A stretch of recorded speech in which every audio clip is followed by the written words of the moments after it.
Okay then, we need a second car, because this is going to be far more fun if you're racing against somebody, surely. So, let's do that. Now, it's a lot easier than you might think. Let's just start the game again and put the yellow car back at the beginning. You see, the thing is that we've already got a car that does all this stuff, which is kind of like exactly what we want the next car to do. Kind of. So, why don't we just duplicate this? And we've got yellow car 2. Now, yellow car 2, first of all, shouldn't really be yellow. So, we can just we can select yellow car 2, go to costumes, and we can take our paint bucket. I'm going to go with a blue car, I think, and we can just go blue. Oh, there's a little bit of yellow around the outside, that's annoying. I'll tell you what I'm going to do, is I'm not going to do mine absolutely perfectly. Because I'm a little bit lazy like that. And I think, for a start, that we should certainly not call it yellow car 2. And while the costume's called yellow car, we'll call that one blue car. That, of course, doesn't affect the name down here. To change, see what? And you can see all the scripts from the yellow car are there. And in fact, when I press go, they're actually on top of each other, which you can see by pulling those apart.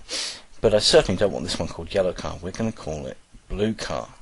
So, blue car. And press enter to confirm. Oh no, press that one even to confirm that. So, that's fantastic, isn't it? Well, except for today's big task.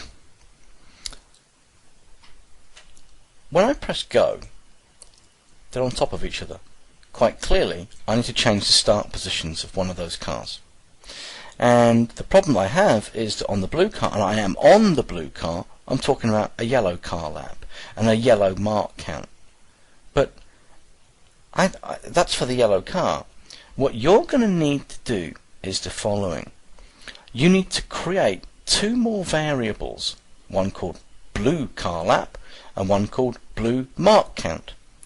And then you need to look through all of these scripts and ask yourself, what have I got to change to make sure that the blue car and the yellow car will go round, controlled by different keys, and they will do different mark counts and different laps, and they don't start in the same place.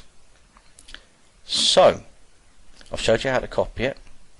I think you can do the rest. If you can't, I'll do a video solution for you in a minute, but I really think you should have a go. I think you can do the rest. It's not even logic, it's just common sense, and going through each little bit and saying, oh no, that shouldn't be yellow car lap, that should be blue car lap. But I haven't created the variable yet, so make those first. Anyway, enough from me.